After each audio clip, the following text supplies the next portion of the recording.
gonna be completely honest, like this design in this mouse pad is pretty random. It's kind of cool. I don't really know what best theme I will go with for this one. I mean, obviously, you know, RGB would work well for this. So if you leave a lot of your peripherals and your background lighting on RGB, that could work. Yeah, for sure. This is gonna be a review of the Xtrfy Gp4. This is like my new favorite control mouse pad, and it's really good. There's no coding, there's no funny business. And when I pulled it out of the box, it was a little bit stiff and it didn't want to get rid of, you know, the folds from, you know, being rolled up and whatnot very easily. But I did my little trick that I usually use to make mouse pads flat. Basically, I just put a towel over it and I steam it. And really after that, the GP4 has laid flat. I haven't had to worry about like the corners poking up and stuff like that like I did with the GSR.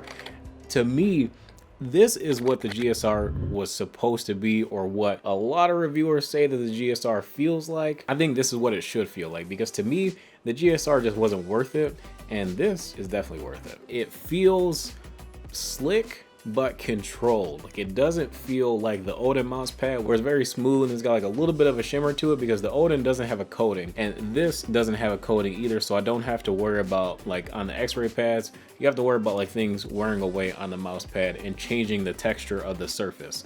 You really don't have that with this, and it feels very consistent across the entire glide. You know, up and down axis feels very uniform to the left and right axis, and it's just very nice and comfortable to use. This mouse pad is pretty soft too, and is relatively thick. The base of this mouse pad I think has a little bit to contribute to that, because this isn't like a rubber base like you typically would have. This is more of like a foam base, and I think that's another reason why as soon as you pull this one out of the box, you put a towel over it, you hit it with an iron, and you got no more of those weird ridges or anything like that on this mouse pad, and it just lays perfectly flat. I don't really know how I want to say this. Like, it's got a very good amount of control. Like, I was playing absolutely insane with this mouse pad. During my testing, I was using the M42 that Xtrfy also sent me. They sent me this one out as well. And then the other mouse I was testing was the Below wireless, as well as the Rocat Burst Pro. Those are the three mice that I used. The skates between the M42 and the Below wireless are relatively similar.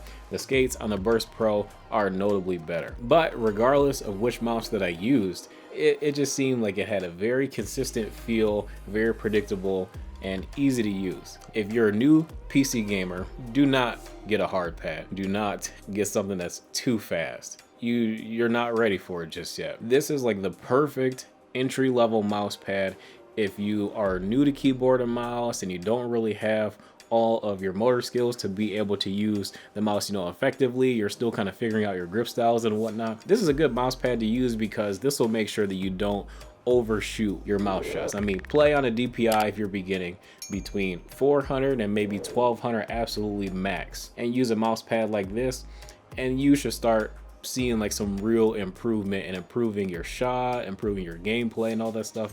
You should be able to do so with a mouse pad like this. Very easy to use, very controlled. I'm not really gonna ramble anymore. Like, it's really good. I would buy this if you're considering buying a Zowie GSR SE. This mouse pad is like the improved version of that. If you guys haven't seen that review, I'll leave a link below. You guys can check it out, blah, blah, blah. See my thoughts on that. But I'm actually really glad that Xtrfy sent this out to me, because this wasn't on my radar. And I tried and I was like, dang, this is really good. The Odin Zero Gravity for me is still a little bit more comfortable to use, and I like that that one does feel faster than this one, where that one I would say is a more balanced mouse pad, where this one is leaning a lot heavier in that area of control. Honestly, I'll give them the same spot. Like, they're both my favorite mouse pads for two different reasons, and it's okay. It's okay to have more than one mouse pad. I definitely do. But that's gonna be it for this video, guys. If you enjoy, be sure to drop a like and subscribe if you guys are new to the channel as well. Huge shout out to Xtrfy for sending out the GP4 as well as the M42 for review. If you guys are interested in hearing more about this mouse, I will leave that linked in the description below as well. If you guys have any questions, feel free to join my Discord channel. Follow me on Instagram and Twitter. I've been a lot more active on social media recently. I'll talk to you guys in the next one. Thanks for watching.